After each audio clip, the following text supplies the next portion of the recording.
आकाशवाणी गोरखपुर है। अब रउआ सभे सोनी निगम से भोजपुरी में समाचार सुनी। राष्ट्र आज संविधान दिवस मना रहल हवे। ए मौका पर राष्ट्रपति रामनाथ कोविंद संविधान दिवस पर आज राष्ट्रपति भवन से भारत के संविधान के प्रस्तावना का पाठ करवले, जेके दूरदर्शन की ओर से प्रसारित कयल गई और एहमे देश के कईगो हिस्सा से लोग शामिल भइले। अखिल भारतीय पीठासीन अधिकारियन के 80वें सम्मेलन में हिस्सा ले रहल अधिकारियों राष्ट्रपति के साथे पाठ कैले।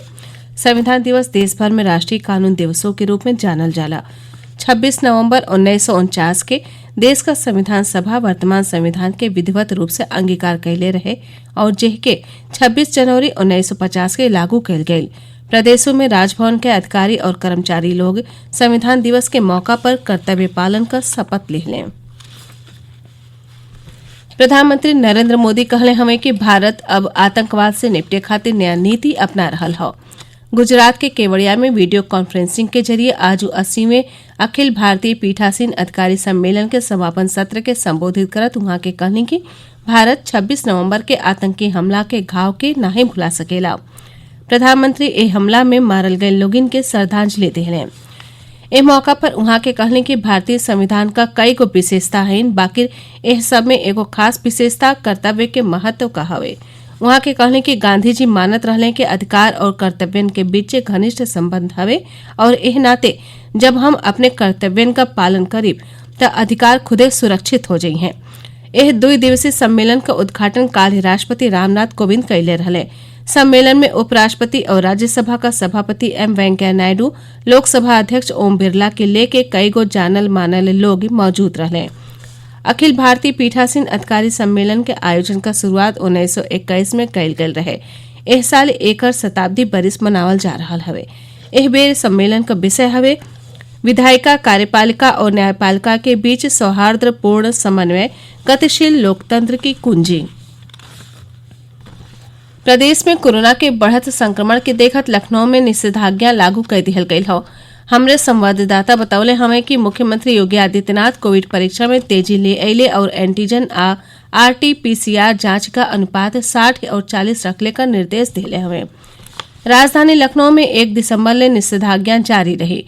लखनऊ में अब बिना प्रशासन के पूर्व अनुमति के कोनहो नया कार्यक्रम आयोजित नहीं कैल जा सके। ए बीच राज्य सरकार काल 1,78,000 से बेसी कोविड परीक्षण कैले हमें, जवन अब तक का सबसे बेसी संख्या हो। अपर मुख्य सचिव स्वास्थ्य अमित मोहन प्रसाद कहले कि सज्जो जिलन के निर्देश दिहल गयल हो कि उ अपने अपने क्षेत्रन में प्रभावित इलाकन का मैपिंग करवले के बाद सर्विलांस और फोकस टेस्टिंग के कार्य में तेजी ले आवे। पिछला 24 घंटा में 2,318 गो नया मामलन के साथ ही प्रदेश में सक्रिय कोविड मरीजन का संख्या 25,876 हो गयल हवे। मुख्यमंत्री योगी आदित्यनाथ कहले कि सरकार मूल्य समर्थन योजना में किसानन से धान का सोझे खरीद करे बदे गंभीर हवे और धान खरीद में कौनहो स्तर पर लापरवाही बर्दाश्त नहीं कैल जाये। वहां के कहले कि प्रदेश सरकार बदे किसानन का हित सर्वोपरि हो। किसानन के हितन का अनदेखी करे वालन के जवाबदेही तय करत ऐसन लोगन के खिलाफ सख्त कार्रवाई कैल जाये।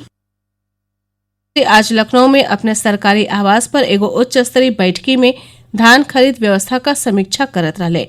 वहां के कहने की पिछला बरिस के अपेक्षा अब तक ले 1.5 गुना बेसी धान खरीदल जा चुकल हवे। प्रधानमंत्री नरेंद्र मोदी ए महीना के 29 तारीख के आकाशवाणी से मन की बात कार्यक्रम में अपन विचार साझा करी हैं। एह मासिक रेडियो कार्यक्रम का 71वीं कड़ी हुई।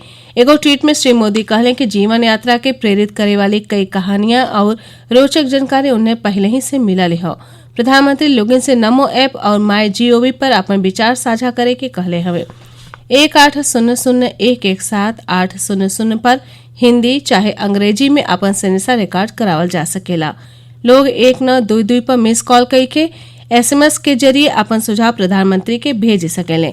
रिकॉर्ड कैल गेल कुछ संदेशा प्रसारित तो कैल जा सकेला।